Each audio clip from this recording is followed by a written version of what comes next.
कानपुर की जिस सड़क को वीआईपी और पिंक रोड कहा जाता है, वही सड़क अब बारिश के बाद ऐसी धंसी कि लोगों को समझ नहीं आया ये सड़क है या वाटरफॉल। जजमाऊ इलाके में बुधवार की रात हुई बारिश के बाद सड़क के बीचों बीच अचानक बड़ा गड्ढा हो गया। देखते ही देखते सड़क का हिस्सा धंसता चला गया और मौके पर अफरा तफरी मच गई। मामला इसीलिए भी गंभीर था क्योंकि कुछ ही घंटों बाद इसी रास्ते से बड़ी संख्या में लोगों का जुलूस निकलना था।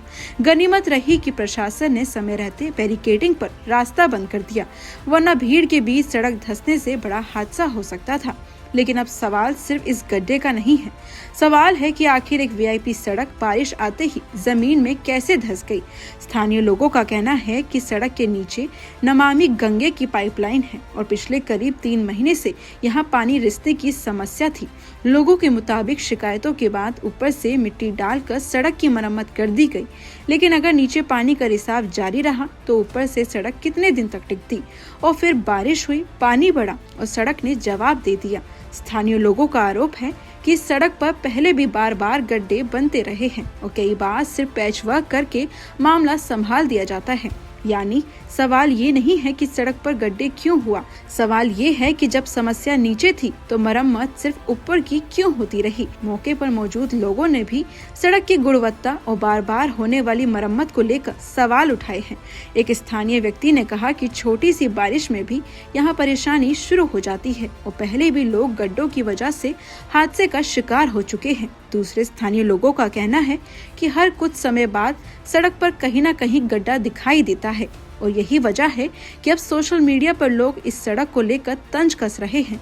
जिस सड़क के आसपास के मकानों को पिंक कलर में रंगने की कवायद हुई थी, उसी सड़क की हालत देखकर लोग कह रहे हैं मकान तो पिंक हो गए, लेकिन सड़क गड्ढों में बदलती नजर आ रही है। हालांकि इस पूरे मामले में एक बात साफ समझना जरूरी है, सड़क धंसने की असली वजह क्या है। क्या पाइपलाइन से पानी का रिसाव हुआ था, सड़क निर्माण में कोई तकनीकी कमी थी या बारिश के कारण जमीन कमजोर हुई, इसकी आधिकारिक पुष्टि जांच के बाद ही होगी।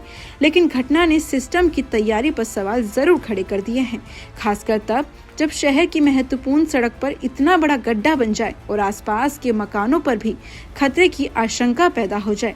अब इस मामले ने राजनीतिक रंग भी पकड़ लिया है। कांग्रेस ने सोशल मीडिया पर तंज कसते हुए इसे सरकार की वाटरफॉल व्यवस्था बताया है। वहीं समाजवादी पार्टी के राष्ट्रीय अध्यक्ष अखिलेश यादव ने एक अलग मामले में गंगा एक्सप्रेसवे की तस्वीरें साझा करते हुए सड़क में दिखाई दे रही दरारों को लेकर सरकार पर सवाल उठाए और इसे भ्रष्टाचार से जोड़ा। लेकिन यहाँ ये स्पष्ट करना जरूरी है कि कानपुर की पिंक रोड का गड्ढा और गंगा एक्सप्रेसवे के दरारों का मामला बिल्कुल अलग अलग है। दोनों घटनाओं का एक ही मामला समझना सही नहीं होगा। कानपुर में फिलहाल सड़क धंसने और संभावित पानी के रिसाव की बात सामने आ रही है, जबकि गंगा एक्सप्रेसवे के मामले में सड़क की गुणवत्ता और दरारों को लेकर राजनीतिक आरोप लगाए गए हैं।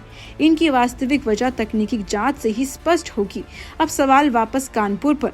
कुछ दिन पहले ही मुख्यमंत्री के अधिकारियों के साथ बैठक में नगर निगम के कामकाज, ठेकेदारों और कथित भ्रष्टाचार को लेकर सख्त रुख सामने आया था। कार्रवाई और ठेके निरस्त किए जाने की बात भी सामने आई थी।